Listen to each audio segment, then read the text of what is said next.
And Magnus took another minute and a half off the clock, once again ensuring that this is most likely going to be the last game of the 3+1 segment. I'm not going to state the obvious. This is a must-win for Maxime. I mean, you called it the bullet is crazy. There's enough time for a comeback, but Magnus is not about to give away 7 games in a row. Like, he's just not going to do that. I don't think that's humanly possible for anybody against Magnus Carlsen. And we're getting this position again. I don't think Maxime is going to allow rook takes f3 at any point, because that was a very bad mistake by him, and it gave black all the fun. So he's thinking here about how to continue, but queen e2 is often met by knight h5 to f4 anyway. And I feel like this is the kind of position that's good to play in classical, because you have a lot of time to handle the pressure on the king side, and you're probably slightly better objectively. In a blitz game, though, it's so easy to miss a tactic like knight takes c4, like knight h5, knight f4 check. So I think a good practical decision for Magnus to go for this structure. What was that million move game in the candidates? Was it like Firouzja against Rajabov that was in Endgame from this position? Yeah. And I think Firouzja did play this g3, like he had a knight on h2 at some point. Yeah, that game went on forever, but I think it's to your point that in classical chess, you can rearrange your pieces and try to find the right time to strike with d4. But now in blitz, like rook f7, rook f8, these moves are so obvious for black and not necessarily easy to meet for white. And knight h2 is a very prudent move. It gets the queens off the board, but now in comes the knight, stopping d4. And to prepare d4, you might have to play this very ugly move f3. He just played it, and he really wants to get d4 in, which I think makes some sense. He even played for d5 to carve out the square for his knight on e3, but that undoubles black's pawns, and the position remains in the balance. It's a level game right now. But Magnus, throughout the day, how many times have we seen his a-pawn get to a4?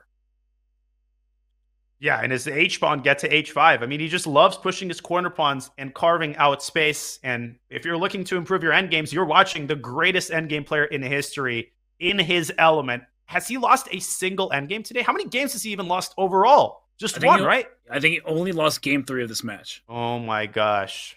I mean, this is insane. He was down a full piece in one of these games, the 3+1 time segment, but he did not lose. And right now with the black pieces, well, he's doing well on the clock. He's doing well on the board. The problem, though, is what is black's idea? Maybe black can just sit and wait for white to try to strike. But at some moment, e4 to e5 looks a bit uncomfortable for black to deal with, because you don't want to take on e5 and give yourself an isolated pawn. And if you play d5, well, then a knight goes to d4. You carve out that square for yourself. So that's something that's a good point. And I think that's why partially Magnus played knight d7. Maybe he's preparing e5, although you pointed out that weakens d5. So in a weird way, white's position might be practically easier to handle. I'm also thinking of getting a knight to b5, another pawn structure transformation, and this one also looks like it's in white's favor. Yeah, the c7 pawn, that's a bit of a target. But the rook comes up to a5. It will slide to b5. That keeps the rook on e2 honest. It needs to stay on that second rank to keep the b2 pawn safe. But it's not out of the question that white at some point just shuffles the rook to the same line and goes after black's pawns. Yeah, that rook. Hips don't lie. Rooks on e2 don't lie. And Carlsen's endgame play doesn't lie either. Will he play d5? You got to watch for f4, f5. A well-timed f5 could shatter the pawn structure. The pawn on e6 is a major liability here, and that's why Carlsen is investing quite a bit of time. Maybe rook f7 to e7 just to keep the tension and keep the d5 square available for the knight. That also makes a good deal of sense here.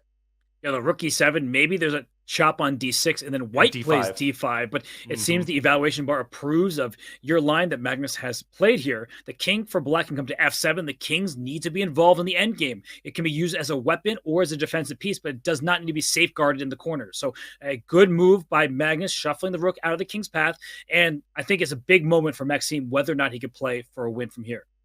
Oh, absolutely. And he has to decide between e takes d6 and a move that keeps the tension. He plays concretely, going for your idea, and king f7, I think, is Magnus's response. There's also e5. But at this point, no, knight d4 runs into rook takes d5. And that's an important resource. Otherwise, that knight's in the game. Careful, though. Careful. Don't give white this resurgent d-pawn. Oh, goodness. And then a rook c2 as well. I think that's what he should do. Oh, king e4 coming, but not anymore. Rook b4 check, king f5. You could get checkmated there. Maxime is close to just winning this game outright. King e4 and rook d5, I think, is the path forward. Oh, that's really King important. e4. If the black king gets to e6, black is better. So king Exactly. e4, king f7, rook d5. That is a great suggestion by you, and the Oh my only one gosh. I believe that keeps white ahead. And white might be winning there. The computer gives an absolutely wild line. If Magnus finds this, I'm going to leave my chair. Let me show this really quickly on the analysis board. King f7, rook d5. Apparently, the only move is rook b6, king takes c5, and now rook d7 to e7 check, and a temporary sacrifice to get this pawn in a vulnerable square. And somehow, black is close to holding a draw here. This might still be winning after rook e5, but let's settle in and watch.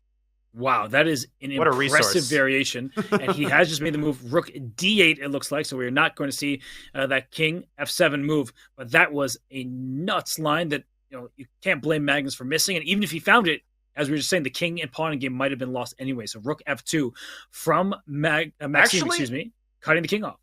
Rook b6 here, intending king takes e5, rook e8 check with a similar type of idea. If the king goes to the d file, rook takes d6 and rook d8 picks up the rook. The problem is that you don't have to play. Okay, he goes rook e8, but now rook d5, he wants a check on b4. Magnus holding his own somehow. Maybe it's time for d7. What do you think? There's also something to be said for a3, just to take away that check on b4. Great move. That's such a mature move. And it's a Maxime Vacher-Lagrave move. He's just saying, you are not going to check me. So when I go rook d5, you're going to have to move your rook elsewhere, and then I'll play d7. I'll go king takes e5, and I should be able to scoop up the pawn, and then with it, the game.